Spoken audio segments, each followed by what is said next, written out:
The fluorescent lights hummed overhead as Miguel Santos pushed his mop bucket across the rubber mats of Iron Forge MMA Academy. It was nearly midnight and the gym was finally empty after another long day of training sessions, classes, and sparring matches.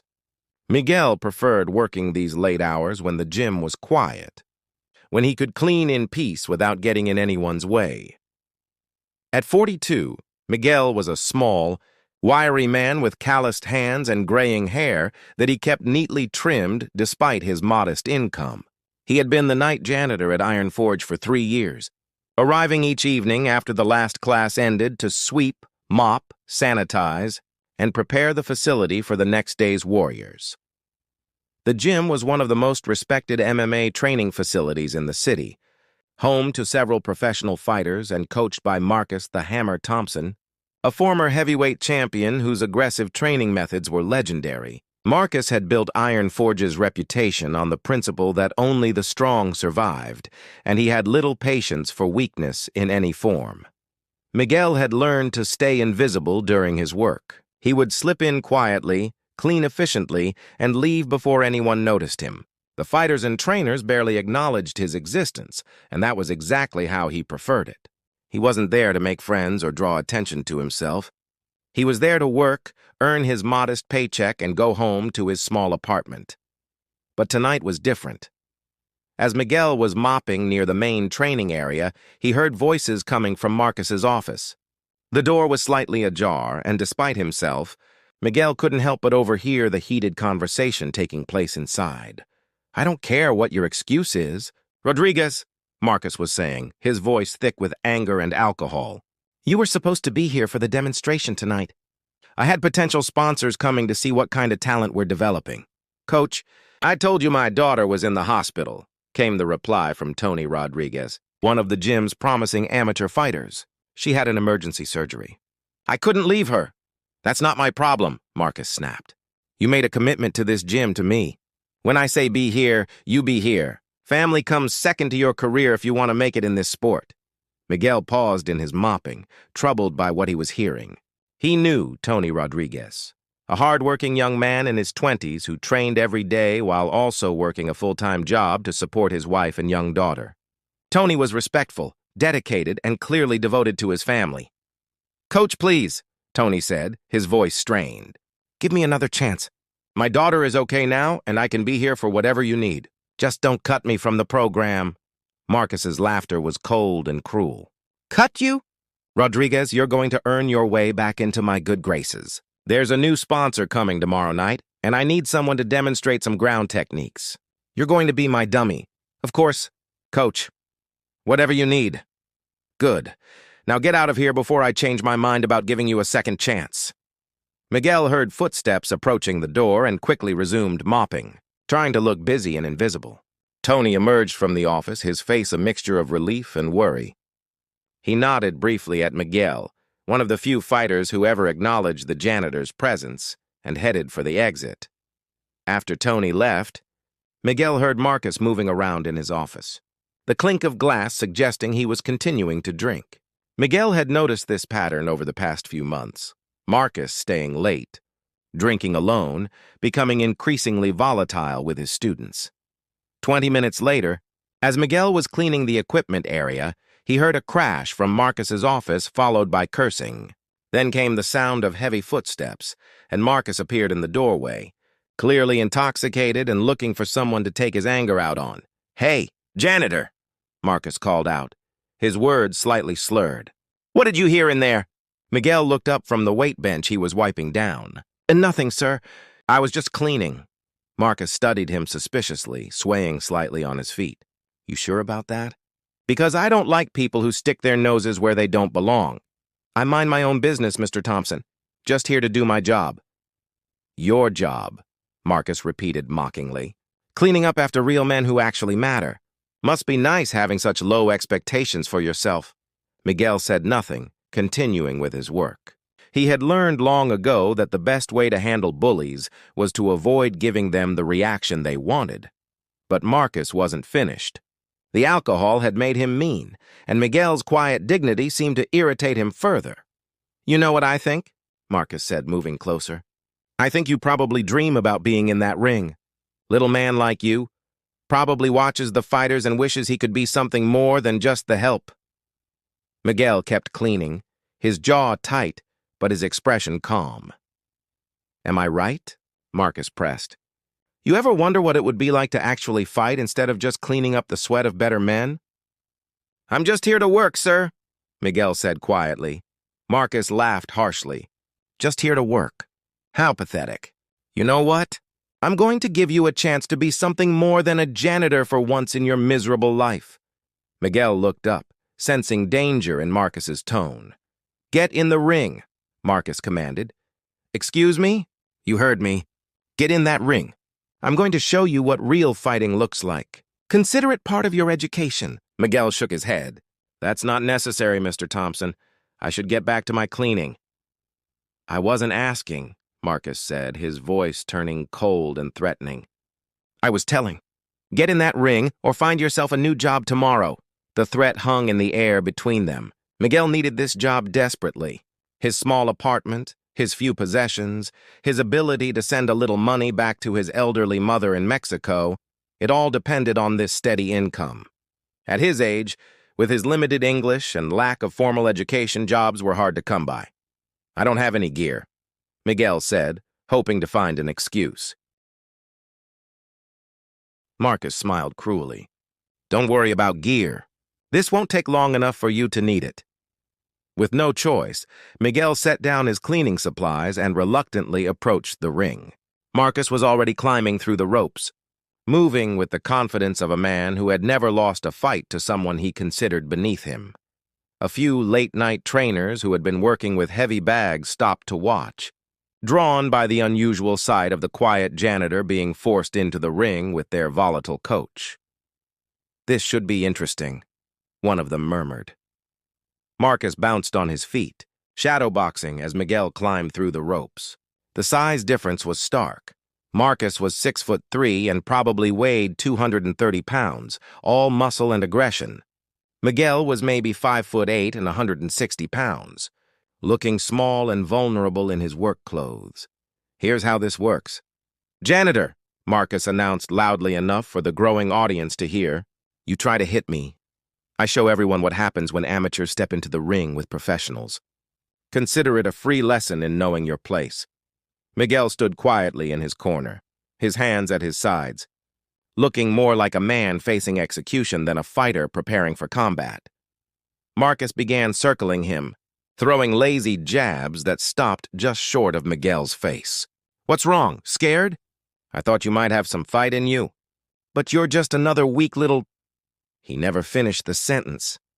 What happened next was so fast that several witnesses would later argue about exactly what they saw. One moment Marcus was taunting Miguel, the next he was flat on his back in the center of the ring, completely unconscious. Miguel had moved with lightning speed, slipping inside Marcus's guard and delivering a perfectly placed uppercut that caught the bigger man flush on the chin. It was a textbook knockout punch, precise, powerful, and devastatingly effective. The gym fell completely, silent except for the sound of Marcus's heavy breathing as he lay, motionless on the mat.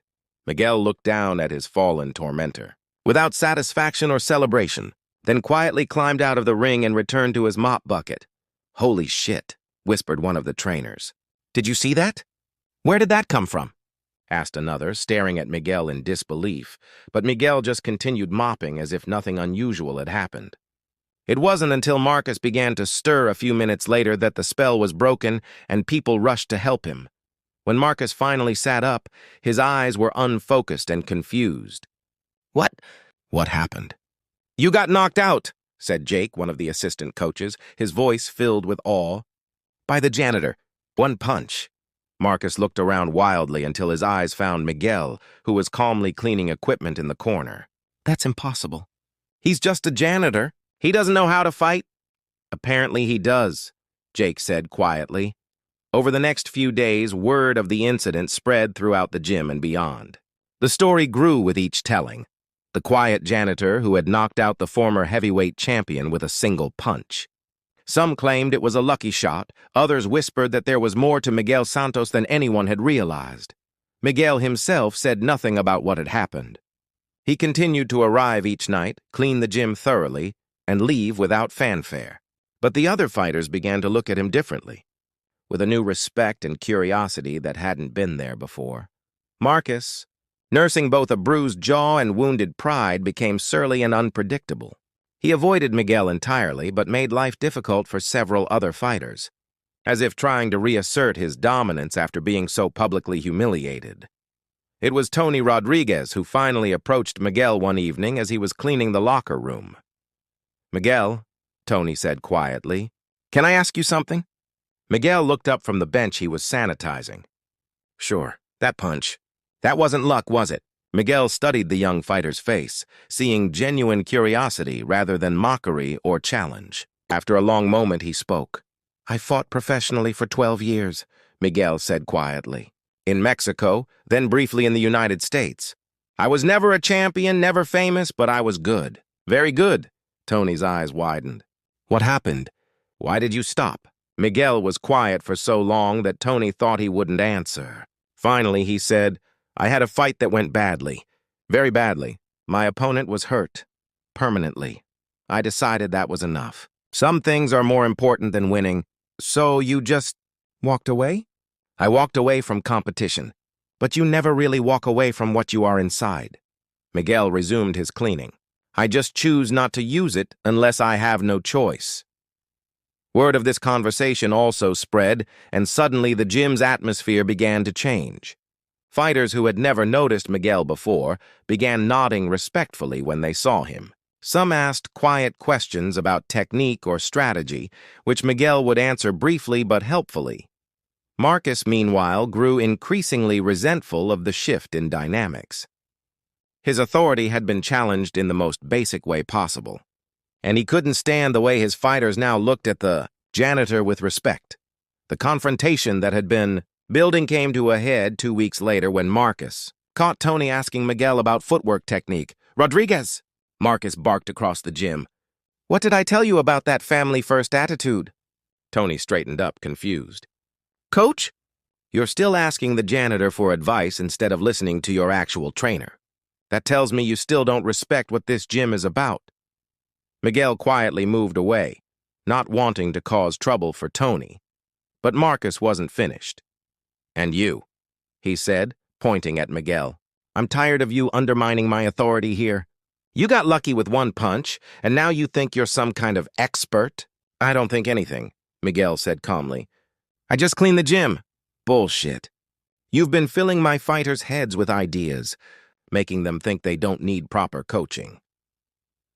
The gym had grown quiet as other fighters and trainers stopped to watch the confrontation. Marcus stepped closer to Miguel, using his size to intimidate. "Here's what's going to happen. You're going to stick to mopping floors and stay away from my fighters, or you're going to find yourself unemployed." Miguel looked around the gym at the faces watching him.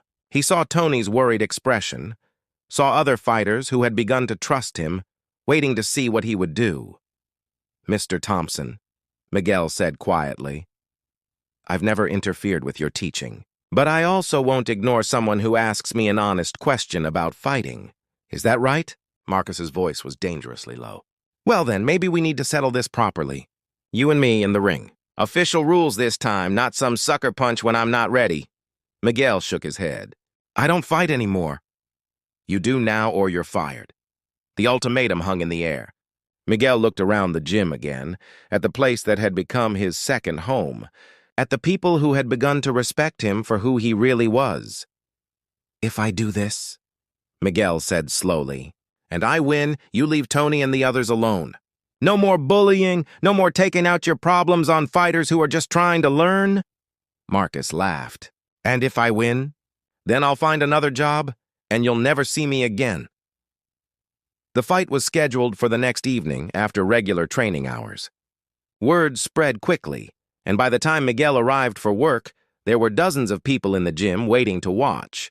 This time, both men were properly equipped with gloves and protective gear. Marcus had spent the day talking about how he was going to teach the janitor a lesson about respect, while Miguel had gone about his usual routine. cleaning and preparing the gym as if nothing unusual was about to happen. When they stepped into the ring, the contrast was even more striking than before.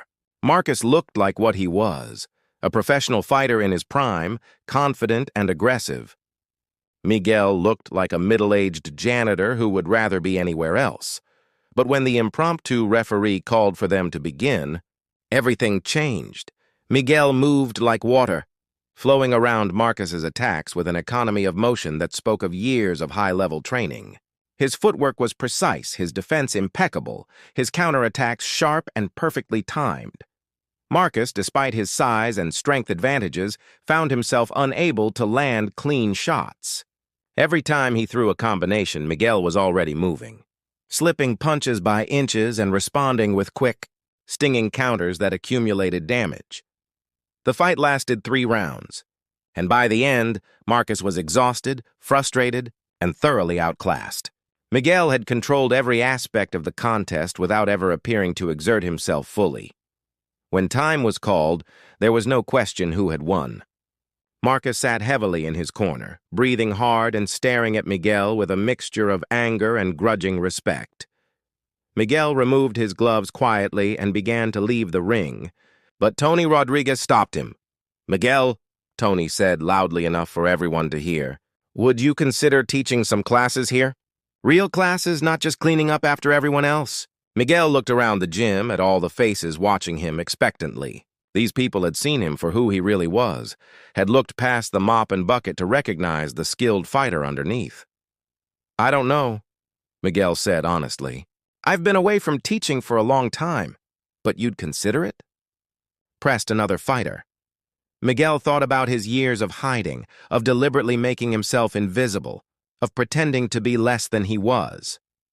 He thought about Tony's dedication to his family, about the young fighters who came to the gym, looking for guidance and finding only Marcus's volatile temper.